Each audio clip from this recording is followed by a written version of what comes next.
ዋሻ ጋሩ ሒራ ይባላል። ለመጀመሪያ ጊዜ መሐመድ በክፉ መንፈስ የተለከፈበት ቦታ ሒራ ዋሻ። አይሻ እንደዘገበችው ለአላህ መልእክተኛ የመጣው የመጀመሪያው ራእይ በንጹህ እውነተኛ ህልም መልክ ነበር። እውነተኛ የጠራ የቀን ብርሃን የሚመስል ካልሆነ በቀር አያለምም ነበር። እርሱም በሄራ ብቻውን በመሄድ ለብዙ ቀናትና ምሽቶች አላህን ያመልክ ነበር። እርሱም ሲሄድ ለሚቆይባቸው ቀናት የሚቆይ ምግብ ይዞ ይሄድ ነበር፣ ማለትም ምግብ እየቋጠረ ይዞ ይሄድ ነበር ማለት ነው። ሲያልቅበትም ለሌላ ጊዜ የሚሆን ምግብ ለመውሰድ ወደ ሚስቱ ወደ ከዲጃ ተመልሶ ይመጣ ነበር። ምግብ ሲያልቅበት ተመልሶ ለመቋጠር ይመጣና ይቋጠርና ወደ ሄራ ዋሻ ይመለሳል ማለት ነው። ይሄንንም መገለጡን በሄራ ዋሻ እስኪወርድለት ድረስ አድርጎታል። ከዚያም ሳለ መልአኩ ወደ እርሱ መጥቶ እንዲያነብ ጠየቀው። ነብዩም እኔ ማንበብ አልችልም ብሎ መለሰለት።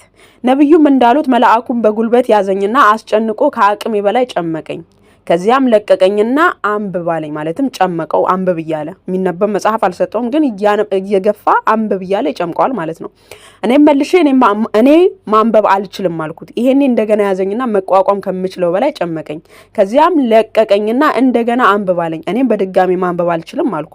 እርሱም ለሶስተኛ ጊዜ ይዞ መቋቋም ከምችለው በላይ ጨመቀኝና ለቀቀኝ። ከዚያም እንዲህ አለኝ፣ አንብብ፣ በጌታ ስም ሁሉም በፈጠረው ሰውንም ከረጋ ደም በፈጠረው አንብብ፣ ጌታም ታላቅ ነው። የአላህ መልእክተኛ መገለጡን ተቀብሎ ሲመለስ ከዲጃ ጋር እስኪገባ ድረስ በፍርሃትና የአንገቱ ጡንቻዎች በመንቀጥቀጥ ይብረከረኩ ነበር። ማለትም አፍቆት ደፍቆት ጨምቆ ከለቀቀው በኋላ መሐመድ እየበረረ የአንገቱ ጡንቻ ሁላ እየተብረከረኩ ወደ ሚስቱ ከዲጃ ገብቶ ምን አለ? ሸፍኑኝ ብሎ ሚስቱ ከዲጃ ጋር ተሸፈነ ማለት ነው። እናም እነሱም ፍርሃቱ እስኪለቀው ድረስ ሸፈኑት።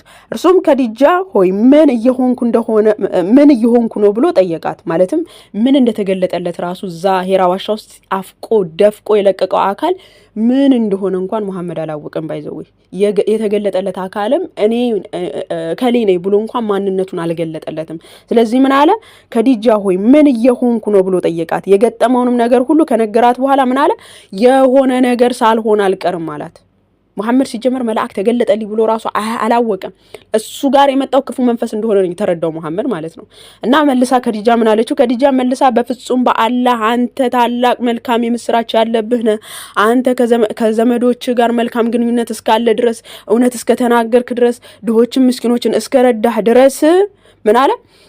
እንግዶችን በአክብሮት እስካስተናገድክ ድረስ አላህ በፍጹም አይጥልህም አለችው።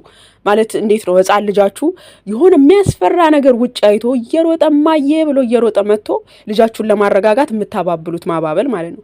ይሄ እኮ እንዲህ ነው ምናምን አይዞ ምናምን ብላችሁ ልጃችሁን እንዴት ነው የምታባብሉት? እንዳይቃዥባችሁ እንዳይፈራባችሁ ማለት ነው። ከዲጃ እንደዛ ነው ያጽናናችሁ። መሐመድ የሆነ ነገር ሳልሆን አይቀርም ምን እየሆንኩ ነው ብሎ እየነገራት፣ እሷ ግን ኖ አንተ እኮ ጥሩ ሰው ነህ፣ በፍጹም አላህ አንተ እንደዚህ ያደርግህም ብላ አባበለችው። ልክ ህፃን ልጃችሁ መጥፎ ነገር አይቶ ደንግጦ ወደ እናንተ ሲመጣ እንዳይፈራባችሁ እንደምታባብሉት ማለት ነውና መሐመድ ለመጀመሪያ ጊዜ በጂን የተለከፈው በሰይጣን የተለከፈው እዚህ ቦታ ነበረ። በሚያሳዝን ሁኔታ መልአክ ነኝ ብሎ ወደ መሐመድ መጥቶ ክርስቶስን እንዲክዱ ክርስቶስን እንዳያውቁ ሰይጣን ስራውን የሰራበት ቦታ እዚህ ቦታ ነው።